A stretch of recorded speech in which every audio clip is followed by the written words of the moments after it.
So here we are in 2018 and you're feeling more inspired than ever.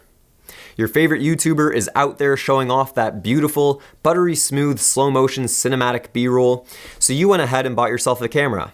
Maybe a couple lenses, you even learned how to color grade, and perhaps you went as far as buying a fancy stabilizer to make your footage look more professional.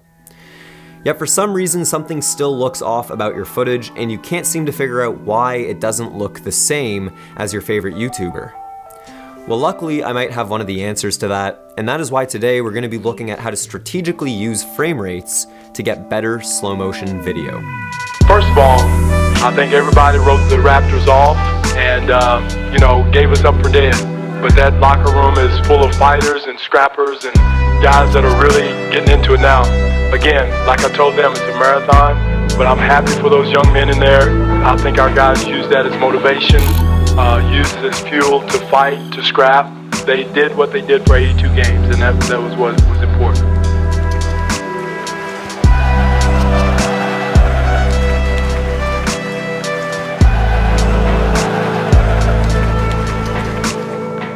"24 frames per second is what most filmmakers have agreed looks the most natural to the human eye.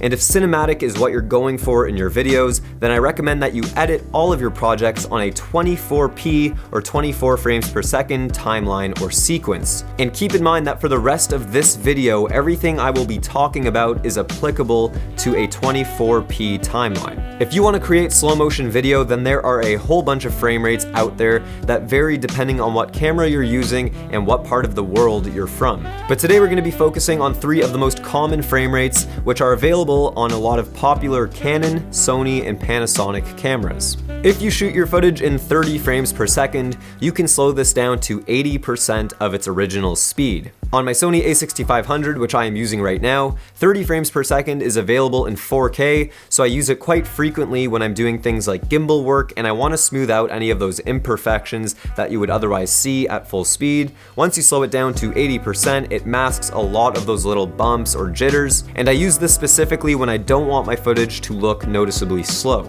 And on top of all of this, another perk of shooting in 30 frames per second is that you can use a lower shutter speed like 1/60, which means you can get cleaner video in low light situations. Shooting in 120 frames per second is, in my opinion, the best for handheld footage. Because you can slow this footage down to 20% of its original speed, you can smooth out any of the imperfections, shakes, or bumps that you would get when shooting handheld. This creates an extremely dramatic look, and it's what a lot of YouTubers use for their cinematic sequences and B-roll. However, keep in mind that if you're shooting in 120 frames per second, you have to now crank your shutter to 1/250, which is not ideal for low light situations. With the higher shutter speed, you're going to have to bump up your ISO, which introduces a lot of noise to your shot if you are shooting in those low light settings. In these situations, you're probably better off shooting in a frame rate like 60 frames per second, which lets you slow your footage down to 40% of its original speed. While not being quite as slow as 120 frames per second, you can still slow it down enough to get that dramatic look, and the benefit of this is that you can now use a shutter speed of only 1/125, which will make a significant improvement in low light situations, unlike that 1/250th shutter you have to use when shooting in 120 frames per second. I think that there's a big misconception around new filmmakers and content creators that you have to always shoot or edit with the highest frame rate available. And this just isn't true, and I hope that this video has helped you to see that. But if you did enjoy this video or found it helpful, make sure you hit it with a thumbs up. Do not forget to subscribe and turn on notifications, and I will see you guys in the next video. Peace!